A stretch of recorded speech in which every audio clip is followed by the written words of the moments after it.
दोस्तों, मैं आशुतोष सर आपका स्वागत करता हूं आपके अपने YouTube चैनल हिंदी पाठशाला में। दोस्तों, बहुत मज़ा आता है दोस्त आपको पढ़ाने में मुझे, और आप भी मन लगा के पढ़िए और मज़े से पढ़िए दोस्तों। और आज हम लोग हिंदी के अगले चैप्टर में चलेंगे दोस्तों। आज हम लोगों का चैप्टर क्या है? रस। ठीक, आपने कल के वीडियो में पढ़ा, क्या पढ़ा कल के वीडियो में? समास। और आज पढ़ रहे हैं क्या? रस। रस माने होता क्या है? रस का शाब्दिक अर्थ होता है दोस्तों, रस माने होता है आनंद। रस माने क्या होता है? आनंद। किसी भी कार्य को करने में हमें जो आनंद की प्राप्ति हो, जो हमें कार्य करने में मज़ा मिल जाए, मज़ा आ जाए दोस्तों, वही रस है। समझ रहे हैं? जिस कार्य को करने में हमें आनंद मिले, मज़ा आए, उसे हम क्या कहते हैं? रस कहते हैं। कार्य को करने में क्या होना चाहिए? आनंद की प्राप्ति होनी चाहिए, चाहे वह कोई भी कार्य हो। यदि आनंद की प्राप्ति हो रही है तभी वहाँ पे रस की प्राप्ति होगी, रस होगा, नहीं तो रस नहीं होगा। ठीक, क्योंकि रस का शाब्दिक अर्थ होता ही है आनंद। अब जो है कि आप काव्य की दृष्टिकोण से देखेंगे तो रस किसे कहते हैं? देखिए, किसी काव्य के या किसी काव्य को, नाटक को पढ़ने से या सुनने से, पढ़ने से या सुनने से या देखने से जो हृदय में अलौकिक आनंद की प्राप्ति होती है, उसे हम क्या कहते हैं? उसे हम कहते हैं रस। ठीक, समझ रहे हैं ना? अर्थात कहने का मतलब यह है कि किसी काव्य को पढ़ने से या किसी काव्य, ठीक है ना, काव्य को पढ़ने से या नाटक को देखने से या सुनने से हमें हमारे हृदय में जो आनंद की प्राप्ति होती है, उसे हम क्या कहते हैं? रस कहते हैं। ठीक, आगे चलते हैं। आगे क्या कह रहे हैं कि रस क्या है? देखिए, भारतीय काव्य शास्त्र में जो शब्द और अर्थ होते हैं, शब्द और अर्थ जो होते हैं किसी भी शब्द के, तो वो काव्य के क्या होते हैं दोस्तों? वो काव्य का शरीर हो जाता है। ठीक, काव्य का शरीर क्या है? तो शब्द और अर्थ वो काव्य का क्या होता है? शरीर होता है। जो छंद होता है वह जो है काव्य का वेशभूषा होता है, अर्थात वस्त्र होता है। और जो अलंकार होता है वह जो है काव्य का आभूषण होता है। और जो रस होता है वह काव्य की क्या होती है? आत्मा होती है। ठीक, तो आप ऐसे कह सकते हैं कि जो रस होता है वह काव्य की आत्मा होती है। और अब इस रस की उत्पत्ति कौन किया, कहाँ से इस रस की जनक कौन माने जाते हैं? तो सबसे पहले रस के जो है कि जनककर्ता अर्थात रस के खोजकर्ता किसको माना जाता है? आचार्य भरत मुनि को। उन्होंने एक शास्त्र लिखा था, उस शास्त्र का नाम नाट्य शास्त्र था। उस नाट्य शास्त्र में आचार्य भरत मुनि ने रसों का वर्णन किया था। ठीक, रसों का वर्णन उन्होंने कैसे किया? देखिए, विभावानुभावा विभावानुभावा व्यभिचारी भाव संयोगाद्र सन्निष्पत्ति। विभावानुभावा व्यभिचारी संयोगाद्र सन्निष्पत्ति, अर्थात क्या होता है कि विभाव, अनुभाव और व्यभिचारी भाव के संयोग से मिलने से जो आनंद की प्राप्ति होती है, अर्थात जो रस की प्राप्ति होती है, उसे क्या कहते हैं? रस कहते हैं। और इन्होंने क्या कहा कि विभाव, अनुभाव, व्यभिचारी भाव के संयोग से रस की उत्पत्ति होती है। ठीक, आगे अब जो रस के अवयव होते हैं दोस्त, अर्थात प्रकार नहीं, अवयव, जिसके कारण रस की उत्पत्ति होती है। रस के अवयव 4 होते हैं। कौन कौन से? स्थायी भाव, विभाव, अनुभाव और संचारी भाव। इसका वर्णन हम जो है कि आगे करेंगे, पर इसके बारे में जान लें। तो ये जो है कि 4 प्रकार के इसके अवयव होते हैं: स्थायी भाव, विभाव, अनुभव और संचारी भाव। ठीक, आगे देखें आप कि भरत मुनि ने नाट्य शास्त्र में स्थायी भाव का उल्लेख नहीं किया है। उन्होंने स्थायी भाव की चर्चा नहीं की है। उन्होंने बस सिर्फ 3 भाव, अनुभव माने हैं। जैसे परीक्षा में पूछता है कि भरत मुनि ने स्थायी भावों की संख्या कितनी मानी, भरत मुनि ने रस के अवयवों की संख्या कितनी मानी, तो आपका जवाब होगा 3, क्योंकि उन्होंने विभाव, अनुभव और संचारी भाव को ही जो है उन्होंने अवयव माना है, अर्थात उन्होंने स्थायी भाव को अवयव नहीं माना है। ठीक, तो ये हो गया। आगे आप देखेंगे कि अब जो है कि अस्थाई भाव किसे कहते हैं? ठीक, अस्थाई भाव क्या है, किसे कहते हैं? आप देखेंगे कि जो भाव मानव के हृदय में सदैव सुसुप्तावस्था में विद्यमान हो, उसे स्थायी भाव कहते हैं। स्थायी भाव से आप समझ रहे हैं कि जो हमारे हृदय के अंदर भाव क्या है? स्थायी है, स्थायी रूप से पड़ा है, उसे जगाना पड़ता है दोस्त। उसे क्या करता है? क्या होना पड़ता है? जगाना पड़ता है। और जगाने के लिए वह कोई ऐसा जो है कि विषय देखेगा, ऐसा वस्तु देखेगा, तब उसके अंदर से जो है कि वह भाव जाग जाता है। ठीक, जैसे मान लीजिए कोई प्रेमी है और वह अपनी प्रेमिका को, कोई प्रेमी है और उसके उसके सामने उसकी प्रेमिका श्रृंगार करके आ जाए तो उसके अंदर जो है कि जो भाव की उत्पत्ति होगी, अर्थात उससे अपनी प्रेमिका से मिलने का मन करेगा, तो वही भाव वह जो है कि जागे। अगर देखिए, अगर वह अपनी प्रेमिका को न देखा होता तो उसके अंदर जो है कि इस तरह का भाव न होता। ठीक, भूख लगी है, अगर भोजन आप देख लेंगे, गुलाब जामुन देख लेंगे तो मुंह में पानी आ जाएगा। तो कहने का मतलब यह है कि जो भाव होते हैं वो हमारे अंदर जो है कि होते हैं, लेकिन वो सुषुप्त अवस्था में जो है कि विद्यमान होते हैं, वो पड़े होते हैं, उन्हें जगाना पड़ता है दोस्तों, ऐसा जो है कि बात बोल करके, ऐसा दृश्य दिखा करके या देख करके। ठीक, समझ रहे हैं आप ना।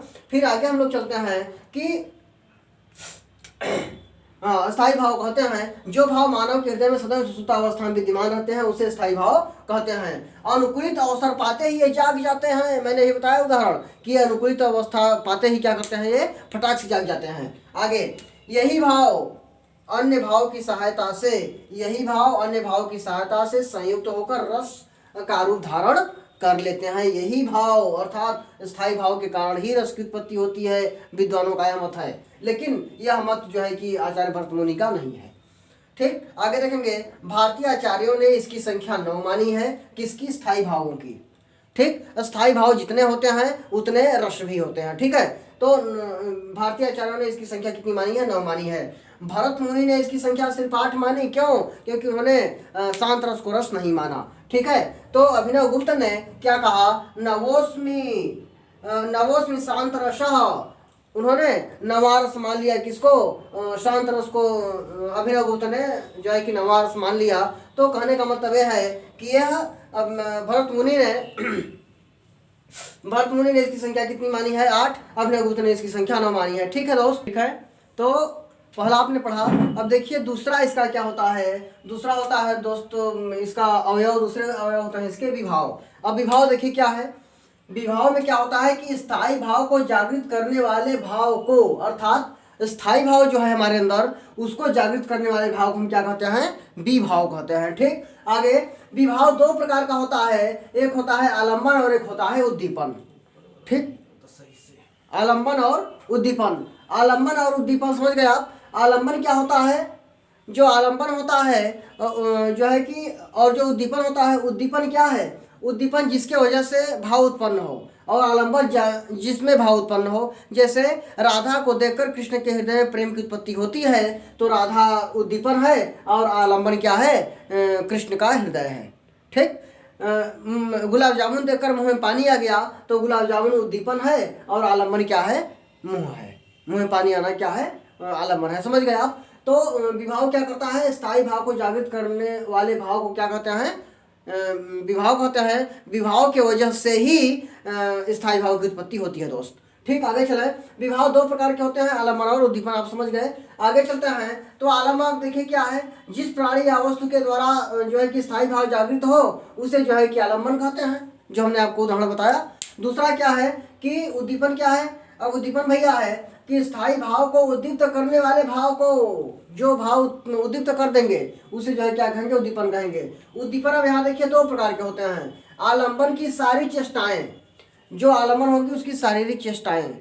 ठीक, जैसे प्रेमी प्रेमिका को देख करके। आगे, परिस्थिति जन्य वातावरण को देख करके। ठीक, जैसे वातावरण कभी देख करके हमारा मन करता है कि कहीं घूमने चले, टहलने चले, तो इस तरह के भाव इसमें होते हैं। और दूसरा शारीरिक, शरीर को देख करके। ठीक, तो ये 2 प्रकार के होते हैं। कौन कौन? आलम्बन की शारीरिक चेष्टाएं और पारिस्थितिक जन्य वातावरण। ठीक, आगे चलते हैं। तीसरा अवयव है हमारा, तीसरा अवयव है अनुभव। अनुभव देखिए क्या होता है? जिससे अनुभव हो जाए, पता चल जाए, तो आश्रय के आंतरिक व मनोभाव को प्रकट करने वाली शारीरिक व मानसिक चेष्टाओं को अनुभव कहते हैं। अनुभव 4 प्रकार के होते हैं। अर्थात अनुभव आप देख करके आप जान जाएंगे। इस समय ठंडी लग रही है तो आप जान जाएंगे कि इन्हें जो है कि ठंडी लग रही है। गर्मी लग रही है, बहुत पसीने से हम डूबे हुए हैं, तो आप जान जाएंगे कि इन्हें गर्मी लग रही है। तो यह क्या है? यही जो है कि हमारे अनुभव है। अनुभव यह अनुभव करवा देता है, बता देता है कि हमें किस चीज़ की ज़रूरत है। ठीक, आगे चलते हैं। अब देखेंगे आपके अनुभव जो होते हैं वो 4 प्रकार के होते हैं। वो 4 प्रकार के हमें संकेत देते हैं, अर्थात इसके अवयव 4 होते हैं। अनुभव 4 प्रकार के होते हैं। कौन कौन? पहला होता है कायिक, शरीर को देख करके आप जान जाएंगे। शरीर की कृत्रिम बनावट कायिक कहलाता है, अर्थात शरीर को देख करके आप जान जाएंगे, जैसे मैं ठंडी जब लगने लगे तो जान जाएंगे कि इन्हें जो है कंबल की जरूरत है, तो इस तरह के भाव। दूसरा होता है मानसिक। मानसिक में क्या है भैया, मन के अंदर उत्पन्न होने वाले भाव, मन के अंदर उत्पन्न होने वाले भाव। इस भाव के अंदर आप नहीं जान पाएंगे, इसके अंदर जो मन के अंदर जो भाव उत्पन्न होगा वो जिसके मन के अंदर होगा वही जान पाएगा, सेकंड पर्सन नहीं जान पाएगा। तो दूसरा होता है, पहला होता है कायिक, जिसे आप देख के जान जाएंगे। मानसिक में आप नहीं जान पाएंगे, जिसके मन में उत्पन्न होगा वही जानेगा। और दूसरा होता है वाचिक या आहार्य, वाणी के द्वारा, वेशभूषा के द्वारा आप जान जाएंगे कि जैसे किसी की वेशभूषा या वाणी को सुन करके आप जानते हैं कि बहुत अच्छे घर से हैं, बहुत अच्छे पढ़े लिखे हैं, या बहुत बदतमीज टाइप के हैं, तो जो है कि हमारे वाचिक और आहार से पता चलता है। ठीक, समझ गए आप। तो और जो है कि आखिरी है आपका चौथा, सात्विक या अंत्यज। यह आश्रय के अंतःकरण से उत्पन्न होने वाले भाव को सात्विक अनुभव कहते हैं, अर्थात यह अंतःकरण या आत्मा की बात हो जाती है, उसको जो है कोई नहीं जान पाता। इसी के बारे में कह रहे हैं कि सात्विक अनुभव 8 प्रकार के होते हैं। ठीक, अनुभव कितने प्रकार के होते हैं? 4, और जो चारों में कायिक, मानसिक, वाचिक और सात्विक है। अब सात्विक कितने प्रकार के होते हैं? 8। वही 8 आप देखें कि कौन कौन से होते हैं। पहला होता है स्तंभ। स्तंभ माने स्तंभित रह जाना, कोई ऐसी घबराहट वाली बात सुन करके या कोई चोरी कर रहा है उसे अगर पकड़ लिया जाए तो स्तंभित रह जाता है, वो अर्थात स्तंभित रह जाना। दूसरा स्वेद। स्वेद माने होता है पसीना, वह पसीने से डूब जाना, कोई ऐसी घटना हो जाए। अगला होता है रोमांच, पूरी शरीर रोमांचित हो जाना। ठीक, अगला स्वरभंग, कि कोई कुछ ऐसी घटना हो जाना कि कोई अपराध किए हैं आप या कोई चोरी किए हैं तो पकड़ लिए गए तो स्वरभंग, मतलब कि आप बोल नहीं पा रहे हैं, लड़खड़ा रही है आपकी बॉडी। अगला है कंपन, हमारी शरीर कांपने लगती है डर के मारे। ठीक, अगला है बैवर्ड। बैवर्ड माने क्या होता है? बैवर्ड माने होता है कि हमारी पूरी शरीर झुर्रा आ जाती है, सफ़ेद हो जाती है। ठीक, अश्रु माने हम रोने लगते हैं। ठीक है, आंखों से आंसू आने लगता है। प्रलय माने क्या होता है? प्रलय माने एक तरह से होता है मूर्छित हो जाना, बेहोश हो जाना, गिर जाना। ठीक है, तो जो है कि अब ये 3 हो गया। चौथा आप जो है देखेंगे। ठीक है, तो इसके आगे आप देखेंगे चौथा क्या है?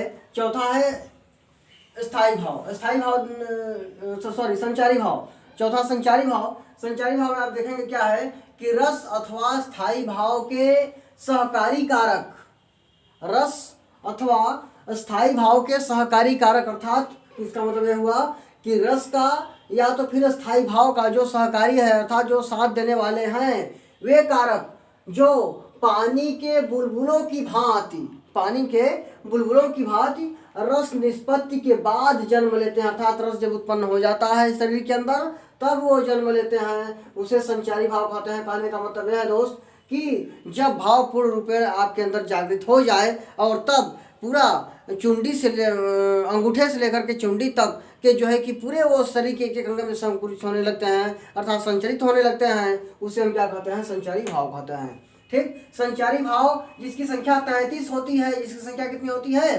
33। ये 33 आपको याद नहीं करना है, लेकिन हम बता दे रहे हैं, ये 33 में होते हैं। पहला होता है निर्वेद, दूसरा होता है शंका, तीसरा होता है गर्व, चौथा चिंता, पांचवा मोह, छठा विषाद, सातवां दैन्य, आठवां असूया, नौवां मृत्यु, 10वां मद, 11वां आलस्य, 12वां श्रम, 13वां उन्माद,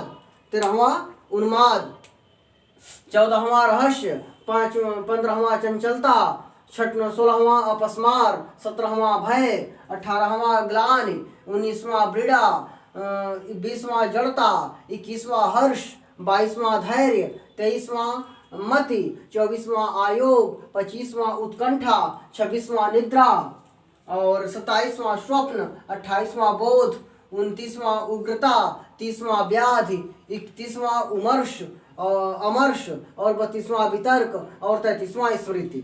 ठीक, ये तीनों जो 33 दोस्त, ये संचारी भाव की संख्या कितनी होती है? 33, और 33 जो आपके सामने है। ठीक, इसको आप पढ़ लेंगे। लेकिन एक बात और कभी कभी पूछ जाता है कि आचार्य रामचंद्र शुक्ल, जो आचार्य रामचंद्र शुक्ल है वो जो है 34वां संचारी भाव मानते हैं। 34वां किसको? चकपकाहट को रामचंद्र शुक्ल 34वां जो है स्थायी भाव माने हैं। ठीक, और एक विद्वान है देव ने छल को माना है 34वां, देव ने छल को माना है, और रामचंद्र शुक्ल ने किसको माना है? चकपकाहट को। ठीक। आगे स्थायी भाव का प्रकार नहीं बताए थे, इसको बता दें। स्थायी भाव 9 प्रकार के होते हैं। ठीक, स्थायी भाव कितने प्रकार के होते हैं? 9 प्रकार के होते हैं स्थायी भाव। आप समझ लीजिए कि आप जितने रस होते हैं उतने प्रकार के स्थायी भाव भी होते हैं। ठीक, 9 रस भी होते हैं और 9 स्थायी भाव होते हैं मुख्य। देख लीजिए, पहला होता है वीर रस। वीर रस का स्थायी भाव क्या होता है दोस्तों? उत्साह होता है। भयानक रस का स्थायी भाव क्या होता है? भय होता है। हास्य रस का क्या होता है? हाश होता है अर्थात हंसी। करुण रस का क्या होता है? करुण रस का होता है शोक। रौद्र रस का क्या होता है? रौद्र रस का होता है क्रोध। श्रृंगार रस का होता है रति। और विभत्स का होता है जुगुप्सा। क्या? जुगुप्सा, घृणा। अद्भुत का होता है विस्मय, आश्चर्य। अद्भुत का विस्मय। और शांत का होता है निर्वेद। निर्वेद माने क्या होता है? वैराग्यता। ठीक है, अब आगे देखेंगे आप। जो श्रृंगार रस होता है दोस्त, ये 2 प्रकार के होते हैं। कौन कौन सा? एक होता है संयोग, एक होता है संयोग श्रृंगार और एक होता है वियोग श्रृंगार। ठीक, वियोग श्रृंगार। जब प्रेमी और प्रेमिका एक दूसरे के करीब रहते हैं उसे संयोग श्रृंगार कहते हैं, और वही प्रेम प्रेमिका जब दूर चले जाते हैं एक दूसरे से उसे वियोग श्रृंगार हो जाता है। ठीक, यह जो श्रृंगार रस होता है इसके अंतर्गत 2 तरह के प्रेम और उत्पन्न होते हैं।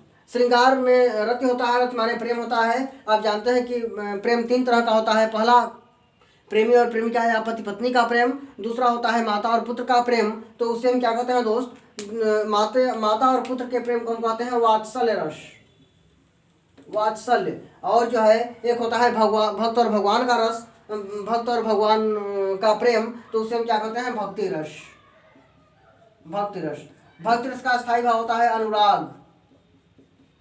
भक्ति रस का स्थायी भाव क्या होता है? अनुराग होता है, इसे भगवत रति भी कहते हैं। और वात्सल्य रस का स्थायी भाव क्या होता है? वात्सल्यता। क्या? वात्सल्यता। ठीक, तो वात्सल्य रस का स्थायी भाव आप वात्सल्यता कह सकते हैं, और श्रृंगार रस का स्थायी भाव क्या कह सकते हैं? अनुराग कह सकते हैं। सॉरी, भक्ति रस का स्थायी भाव क्या कहेंगे आप? अनुराग कहेंगे।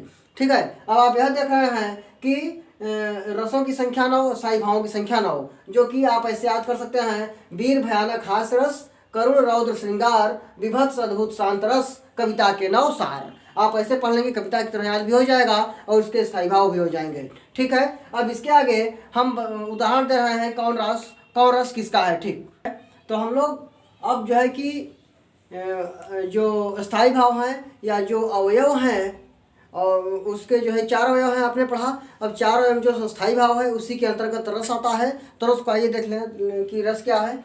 तो जो पहला रस है आपका वीर रस है। ठीक, पहला रस वीर रस है। वीर रस किसे कहते हैं? देखिए, जब उत्साह नामक स्थायी भाव, क्योंकि वीर रस का उत्साह क्या होता है? स्थायी भाव होता है। जब वीर नामक स्थायी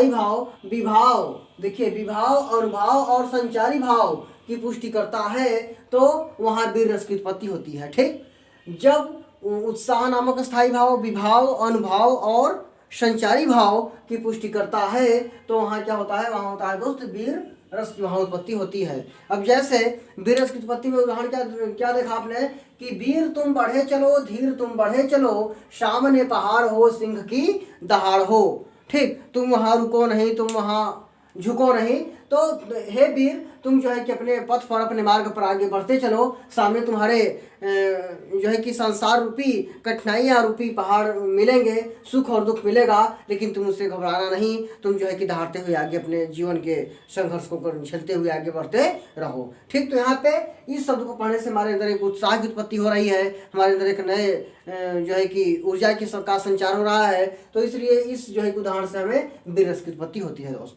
ठीक, आगे भयानक रस की परिभाषा नहीं लिखे हैं क्योंकि एकदम सेम उसी की तरह होता है जैसे आपने इसे पढ़ा कि उत्साह नामक स्थायी भाव, जस्ट इसी में आप उसी तरह पढ़ेंगे कि भय नामक स्थायी भाव, क्योंकि भयानक रस का स्थायी भाव क्या होता है? भय होता है। तो भय नामक स्थायी भाव जब विभाव, अनुभाव और संचारी भाव की पुष्टि करता है तो वहाँ पे क्या होता है? वहाँ भयानक रस की उत्पत्ति होती है। जैसे क्या कि उधर गरजती सिंधु लहरियाँ कुटिल काल की ज्वालों सी, चली आ रही फेन उगलती फन फैलाए ज्वालों सी।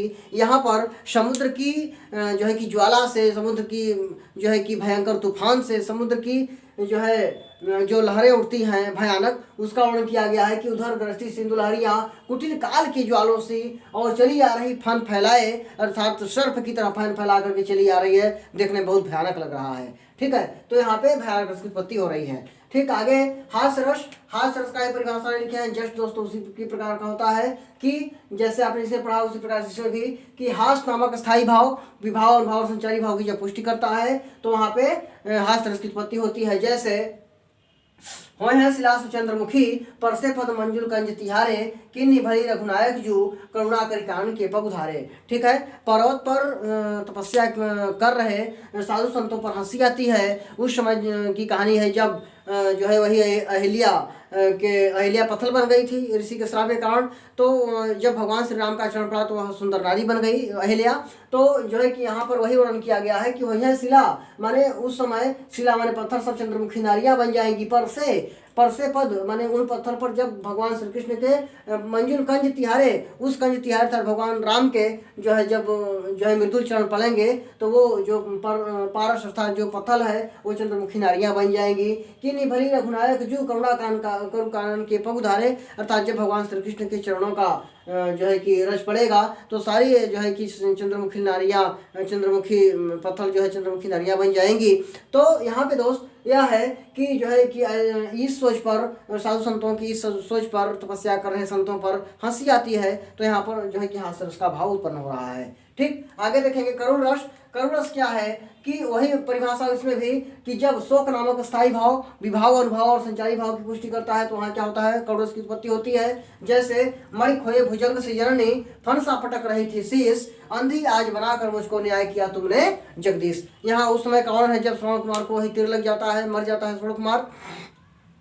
राजा दशरथ श्रवण कुमार के माता पिता के पास पानी लेके जाते हैं तो जो है कि दोनों माता पिता रो रो करके फन पटक करके अपने सिर पटक करके अपनी आत्महत्या माने अपना जो है कि प्राण त्याग देते हैं, अपनी आत्महत्या कर लेते हैं भगवान से और यही प्रार्थना करते हैं कि भगवान को धिकारते हुए उनकी माँ कहती हैं कि मणि खोए भुजंग से जननी, कि जिस प्रकार से मणि की खो जाने पर भुजंग माने सर्प फन सा पटक रही थी शेष, अपने फन को पटक पटक करके अपना प्राण त्याग देता है। ठीक उसी प्रकार से मणि रूपी श्रवण कुमार को खो देने से उनके माता पिता अपने सर रूपी फन को पटक करके अपनी जो है कि प्राण दे देते हैं और कहते हैं कि अंधी आज बनाकर मुझको की हे भगवान, हे जगदीश, हे ईश्वर, तुमने मुझे हम लोगों को अंधी बना करके बहुत बढ़िया न्याय किया। एक तुम्हारे पुत्र भी चले गए, दूसरे हम लोग अंधा और अंधी हैं। ठीक, तो यहाँ पर देखिए दोस्त सुन करके थोड़ा सा मन में करुण का भाव उत्पन्न हो रहा है तो यहाँ पे क्या हो जाएगा, यहाँ पे जो है कि करुण रस हो जाएगा। ठीक, आगे है आपका रौद्र रस। रौद्र माने क्रोध होता है। तो वही परिभाषा कि जब क्रोध नामक स्थायी भाव विभाव अनुभव और संचारी भाव की पुष्टि करता है तो वहाँ रौद्र रस की उत्पत्ति होती है। जैसे श्री कृष्ण के सुन वचन अर्जुन क्रोध से जलने लगे, सब सिरे अपना भूल कर करताल युगल रगड़ने लगे, करतल युगल मलने लगे। तो यहाँ पर वो उस समय कौन है जब भगवान श्री कृष्ण अर्जुन को युद्ध के लिए ललकारते हैं और बहुत कुछ उन्हें कायर वगैरह कह देते हैं तो उन्हें क्रोध आता है और जो है कि बीती हुई सही बातों को जब उन्हें याद दिलवाते हैं तो उन्हें जो है कि एक नए उमंग की उत्पत्ति होती है, नए क्रोध का संचार होता है। तो वही जो है कि क्रोध से अपना जो है कि हाथ रखने लगते हैं। तो वही वर्णन है कि श्री कृष्ण के सुन वचन अर्जुन क्रोध से जलने लगे, सब सीले अपना भूल कर करतल युगल रगड़ने लगे। करतल माने होता है हाथ, कर माने हाथ, तल माने गोदोरिया। ठीक, अगला है आपका क्या, श्रृंगार रस। श्रृंगार रस दो प्रकार के होते हैं, पहला संयोग दूसरा वियोग। तो श्रृंगार रस का ही परिभाषा वही कि रति नामक स्थायी भाव विभाव अनुभाव और संचारी भाव की जब पुष्टि करता है तो वहाँ पे क्या होता है, वहाँ पे श्रृंगार रस की उत्पत्ति होती है। श्रृंगार रस दो प्रकार के होते हैं, पहला होता है क्या संयोग दूसरा वियोग। तो संयोग रस में क्या होता है दोस्त कि बतरस लालच लाल की मुरली धरी लुकाए। बतरस अर्थात बातों के रस का आनंद लेने के लिए क्या किया, जो है कि कृष्ण की प्रेमिकाओं ने क्या किया कि उनकी मुरली को चुरवा दिया, लुकवा दिया और जब पूछ रहे हैं तो सौवा करे भवानी हंसे और सौगंध दे देती हैं कि मुझे कसम है, जब जो है कि उनको कृष्ण भगवान सौगंध दिलाते हैं कि तुम्हें कसम है हमारी बताओ, तब वो अपनी भावों में हंसने लगती हैं, मुस्कुराने लगती हैं। अर्थात यह जो है कि संयोग श्रृंगार है, क्योंकि उनसे बातों का रस लेने के लिए, अर्थात अपने प्रेमी के पास बैठ करके बातें करने के लिए वो करती हैं। ठीक है, तो जो है कि अगला है आपका संयोग के बाद वियोग श्रृंगार। वियोग श्रृंगार देखिए, अब इसके आगे आप देखेंगे कि अगला क्या है, संयोग श्रृंगार है। ठीक, अब संयोग श्रृंगार जो है कि में आपने पढ़ा कि जब रति नामक स्थायी भाव, विभाव, अनुभव और संचारी भाव की पुष्टि करता है तो वहाँ पे क्या होता है, श्रृंगारस होता है। श्रृंगारस दो होते हैं, एक संयोग श्रृंगार और एक वियोग श्रृंगार। तो संयोग श्रृंगार का पिछले में देखा, इसमें देख रहे हैं आप वियोग श्रृंगार क्या होता है कि जब प्रेमी और प्रेमिका एक दूसरे से दूर हों, तो जैसे जब भगवान श्री कृष्ण अपनी प्रेमिकाओं को छोड़ करके चले जाते हैं, कहाँ, मथुरा चले जाते हैं, उस समय का वर्णन है। एक जो है कि उनकी प्रेमिका रो के कर रही है क्या, कि निज दिन तरसत नयन हमारे, कि हे भगवान श्री कृष्ण तुम्हारे लिए हमारे जो है कि नयन रोज तरसते हैं। निज दिन तरसत नयन हमारे, सदा रहत पावस ऋतु हम पे जब तय श्याम सिधारे। अर्थात भगवान श्री कृष्ण जब से हम लोगों को तुम छोड़ करके चले गए हो, तब से हम लोगों के नयन जो है तुम्हारे लिए तरसते हैं। और सदा रहत पावस ऋतु माने वर्षा ऋतु होता है, पावस ऋतु अर्थात वर्षा ऋतु हो रही है शरीर में, अर्थात हमेशा रोना के अलावा कुछ होता नहीं है। तो यहाँ पर जो है कि क्या है, वियोग श्रृंगार है। ठीक, अगला है विभस रस। विभस का स्थायी भाव होता है दोस्त जुगुप्सा। तो जुगुप्सा नामक स्थायी भाव, विभाव, अनुभव और संचारी भाव की जब पुष्टि करता है तो वहाँ विभस रस की उत्पत्ति होती है। जैसे विभस माने आप जानते हैं कि घृणा होता है। ठीक, अंदर से मन में जो है कि उकलाहट टाइप का होना। जैसे मान लीजिए क्या उदाहरण दे रहा है क्या, कि सिर पर बैठे हो काग, एक किसी पशु की डेड बॉडी जो है कि पड़ी हुई है, मृत बॉडी, और उसको जो है कि यहाँ खाने जो है कि जो पशु हैं, पक्षी हैं, वो उसके शरीर को कैसे छिद विछिद करके खा रहे हैं, उसी कारण पे यहाँ पे थोड़ा सा मन खिन्न हो रहा है। तो यहाँ सिर पर बैठे काल आँख दो खात निसारत, उस पशु के आँख को निकाल रहे हैं और खा रहे हैं। खींचत जीभ है सियार अति आनंद धारत, और बहुत आनंद के साथ जो सियार हैं वो उसके जो है कि जीभ को निकाल रहे हैं, अर्थात मुंह के अंदर का जो है कि वहाँ पे वर्णन किया गया है। ठीक, हिलाइएगा मत। आगे, गिद्ध जांग को खोद खोद के मांस उखाड़, जो गिद्ध हैं उसके जो है कि मांस को जो है कि खोद खोद के खा रहे हैं। और स्वान माने कुत्ता, कुत्ते जो है कि उंगलिन को काट काट के खा। तो जो है कि यहाँ पर थोड़ा सा सुन करके दोस्त जो है क्या लग रहा है, मन में थोड़ा खिलता आ रही है। तो ऐसे भाव जो है होते हैं किसमें, विभस रस में। ठीक, अगला है आपका अद्भुत रस। अद्भुत रस का स्थायी भाव होता है, अद्भुत रस का स्थायी भाव होता है क्या, विस्मय। तो जब विस्मय नामक स्थायी भाव, विभाव, अनुभव और संचारी भाव की पुष्टि करता है तो वहाँ पे अद्भुत रस की स्थायी का जो है कि रस की उत्पत्ति होती है। जैसे उदाहरण में क्या, अखिल भुवन चर अचर जग हरि मुख में लक्ष्मात, और चकित भई गदगद वचन विकसत दृंग पुलकात। अर्थात भगवान श्री कृष्ण हुआ क्या कि एक बार खा लिए मिट्टी। जब भगवान मिट्टी खा लिए तो जो है कि माँ यशोदा ने कहा कि तुम मिट्टी खाओ, बोले नहीं, बोले कि दिखाओ अपना मुंह। जब उन्होंने अपने मुंह को खोला तो जो है कि उन्होंने क्या देखा माता ने, कि उनके मुंह के अंदर सूर्य, चाँद, तारे, आकाश पाताल सब कुछ दिखने लगे। तो वही दोस्त यहाँ पे वर्णन है कि माता जो है कि क्या हो गई, आश्चर्यचकित हो गई क्या, कि अखिल भुवन, पूरा जो है कि अखंड जो है कि ब्रह्मांड दिखने लगा। चर अचर सब हरि मुख में लक्ष्मात, अर्थात भगवान श्री कृष्ण के मुख में सब जो है कि दिखने लगा। तो चकित भाई, उनकी माँ जो है चकित हो गई जो है, और जो है कि वचन दृढ़ पुलकात, और जो है कि डर करके पानी से भगवान श्री कृष्ण से बोली। ठीक है, सॉरी। ठीक, तो आगे आप देखेंगे शांत रस। अगला है शांत रस। शांत रस का स्थायी भाव होता है निर्वेद। तो जब निर्वेद नामक स्थायी भाव, विभाव, अनुभव और संचारी भाव की पुष्टि करता है तो वहाँ जो है कि शांत रस की उत्पत्ति होती है। निर्वेद इसका स्थायी भाव, निर्वेद माने होता है दोस्त क्या, वैराग्यता। ठीक, जैसे क्या कि शांत रस में क्या होता है, मन रे तन, कि हे मन, यह जो तन है वह क्या है, वह कागज का पुतला है। लागी बूंद बिनस जाए छिन में गर्व करे क्या, इतना कि हे मन तू अपने इस शरीर पर इतना गर्व घमंड क्यों करता है। एक बूंद, मृत्यु रूपी बूंद लगने से पूरी शरीर जो है कि छिद विछिद हो जाएगी, और जो है कि तू इस नश्वर शरीर पर इतना जो है गर्व क्यों करता है। तो यहाँ पे क्या है, तो शांत रस है। ठीक, अगला वात्सल रस। वात्सल रस का स्वभाव वात्सलता होता है, जहाँ माता और पुत्र का प्रेम होता है। भगवान श्री कृष्ण का के बचपन का यहाँ पर वर्णन है क्या, कि किलकत कान घुटुवन आवत, मणिमय कनक नंद की आंगन करीबे धावत, वो जो है कि अपने आंगन में दौड़ रहे हैं, अब खेल रहे हैं, तो यह दृश्य देख करके उनके माता पिता खुश हो रहे हैं। ठीक, आगे भक्ति रस। भक्ति रस का मतलब कि इस स्थायी भाव क्या होता है? अनुराग। जब अनुराग नामक स्थायी भाव विभावन भावन संचारी भाव पुष्ट करता है तो क्या होता है? भक्ति रस की उत्पत्ति होती है। वात्सलता नामक विभावन भाव स्थायी भाव विभावन भाव और संचारी भाव पुष्ट करता है तो वहाँ पे वात्सल रस होता है। ठीक, आगे देखेंगे आप, तो भक्ति रस में क्या है कि राम जपो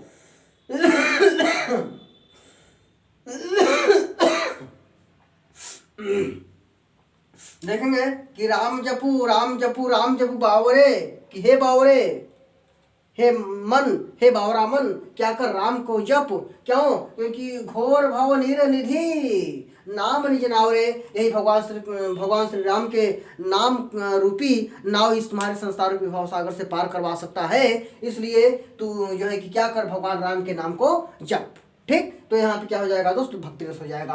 आगे हम एक थोड़ा सा चैप्टर यहाँ पे बनाए हैं, उसमें परीक्षा में कहीं पूछ देता है कि किस रस के कौन देवता होते हैं और किस रस का कौन सा वर्ण होता है, किस कौन सा रंग किस जो है कि रस के लिए जो है कि होता है, तो वह परीक्षा में दोस्त कहीं पूछ देता है। तो आइए इसका वर्णन कर लें एक बार। तो देखिए, पहला है वीर रस। वीर रस का स्थायी भाव उत्साह होता है और वीर रस का स्थायी भाव उत्साह होता है और वीर रस का वर्ण, अर्थात वर्ण माने क्या होता है? आप जानते हैं, रंग। ठीक, तो वीर रस का रंग क्या होता है? वर्ण क्या होता है? सुवर्णवत, अर्थात सोने के कलर का, सोना जिस कलर का होता है वह कलर का। और इसके देवता है शिव, अर्थात वीर रस का स्थायी भाव उत्साह और वीर रस का वर्ण अर्थात रंग सुवर्ण, और वीर रस के देवता कौन होते हैं दोस्त? शिव होते हैं। अगला है आपका भयानक रस। भयानक रस का स्थायी भाव क्या होता है? भय होता है और इसका कलर होता है कृष्ण कलर अर्थात काला, और इसके देवता कौन होते हैं? महाकाल होते हैं।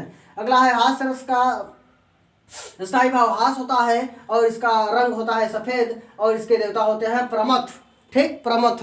आगे अगला है करुण रस। करुण रस का स्थायी भाव शोक होता है और इसका रंग कपोत कलर अर्थात कबूतर के कलर का रंग होता है, और इसके जो है देवता होते हैं यम। अगला है रौद्र रस। रौद्र रस का स्थायी भाव क्रोध होता है और इसका रंग होता है लाल, और इसके देवता रुद्रदेव होते हैं। अगला है श्रृंगार रस। श्रृंगार रस का स्थायी भाव रति होता है, इसका रंग होता है श्याम कलर, और इसके जो है देवता कामदेव होते हैं। ठीक, आगे है विभत्स रस। विभत्स रस का स्थायी भाव जुगुप्सा होता है, इसका रंग होता है नीला, और इसके जो है कि देवता महाकाल होते हैं। ठीक, अगला है अद्भुत रस। अद्भुत रस का स्थायी भाव विस्मय होता है और अद्भुत रस का रंग जो है पीला होता है, और इसका जो है कि इसके देवता गंधर्व देव होते हैं। ठीक है, आगे है आपका शांत रस। शांत रस का स्थायी भाव निर्वेद होता है और इसका रंग जो है कि शुक्ल सफेद होता है, और इसके देवता कौन होते हैं? श्री नारायण होते हैं। ठीक है, आगे है आपका वात्सल रस। वात्सल रस का स्थायी भाव वात्सल्यता होता है और इसका रंग होता है श्याम, और इसके जो है देवता कौन होते हैं?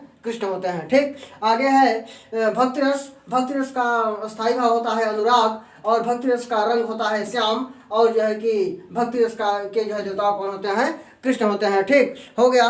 अब जो है कि आगे आप देखेंगे कि आपका रस दोस्त हो गया। रस जितना जो है कि हमने पढ़ाया, आप नोट्स में पूरा नोट्स बना लेंगे, और इससे बाहर रस से दोस्त एक ही प्रश्न नहीं आएगा। आपके जितने भी उदाहरण दिए गए हैं, जितने भी जो है कि ट्रिक आपको दिए गए हैं, कहीं ना कहीं नोट्स से लिए गए हैं और कहीं ना कहीं परीक्षाओं से आए हैं। तो ठीक है दोस्त, यह है आपका रस। रस आप पढ़ लीजिएगा और अगली वीडियो में मिलेंगे। ठीक है, तब तक के लिए नमस्कार। ठीक है दोस्तों।